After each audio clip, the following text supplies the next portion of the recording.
मैं डाकू जरूर आं पर बेगैरत नहीं आं। मौलाना मोहम्मद अमीन सफदर उकाड़वी रहमतुल्लाह अलैहि ने अपनी किताब में लिखा, फरमाते हैं, मुझे वहाड़ी के एक गांव से बड़ा मोहब्बत भरा खत लिखा गया कि मौलाना साहब हमारे गांव में आज तक सीरतुन नबी सल्लल्लाहु अलैहि वसल्लम पर बयान नहीं हुआ।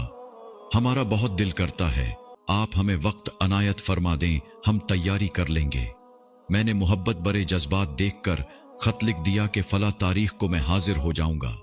दिए गए वक्त पर मैं फकीर ट्रेन पर से उतर कर टांगे पर बैठकर गांव पहुंच गया तो आगे मेजबानों ने मुझे हदिया पेश करके कहा, मौलाना साहब आप जा सकते हैं, हम बयान नहीं करवाना चाहते। वजह पूछी तो बताया कि हमारे गांव में 90% कादियानी हैं। वो हमें धमकियां देते हैं कि ना तो तुम्हारी इज्जतें, न माल, न घर बार महफूज रहेंगे। अगर सीरतुन नबी सल्लल्लाहु अलैहि वसल्लम पर बयान करवाया तो मौलाना साहब हम कमजोर हैं, गरीब हैं, तादाद में भी कम हैं, इसलिए हम नहीं कर सकते। मैंने लिफाफा वापस कर दिया और कहा, बात तुम्हारी होती या मेरी होती तो वापस चला जाता। बात मदीने वाले आका सल्लल्लाहु अलैहि वसल्लम की इज्जत की आ गई है, अब बयान होगा, जरूर होगा।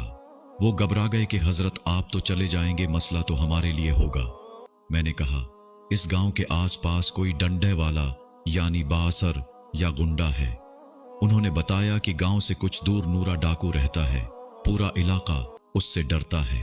मैंने कहा, चलो मुझे ले चलो नूरे के पास। जब हम नूरे के डेरे पर पहुंचे, देखकर नूरा बोला, अज खैर है, मौलवी कीवे आ गए ने।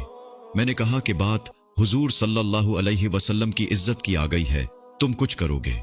मेरी बात सुनकर नूरा बिजली की तरह खड़ा हुआ और बोला, मैं डाको जरूर आं पर बेगैरत नहीं आं। वो हमें लेकर चल निकला। मस्जिद में 3 घंटे बयान किया मैंने और नूरा डट कर खड़ा रहा।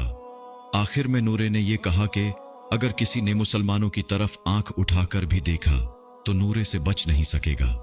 मैं वापस आ गया। कुछ माह बाद मेरे घर पर एक आदमी आया, सर पर अमामा, चेहरे पर दाढ़ी, जबान पर दरूदी पाक का विर्द। मैंने पूछा, कौन हो?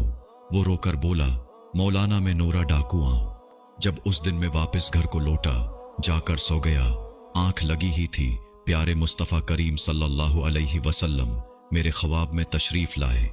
मेरा माथा चूमा और फरमाया, आज तूने मेरी इज्जत पर पहरा दिया है, मैं और मेरा अल्लाह तुमसे खुश हो गए हैं। अल्लाह ने तेरे पिछले सब गुनाह माफ फरमा दिए हैं।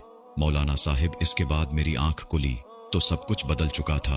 अब तो हर वक्त आंखों से आंसू ही खुश्क नहीं होते। मौलाना साहब, मैं आपका शुक्रिया अदा करने आया हूं। आपकी वजह से तो मेरी जिंदगी ही बदल गई, मेरी आखिरत संवर गई है। ए मेरे प्यारे अल्लाह, जो शख्स भी इस वीडियो को शेयर कर रहा है उसको हुजूर सल्लल्लाहु अलैहि वसल्लम की ख्वाब में जियारत और क़यामत के दिन शफाअत नसीब फरमा। आमीन।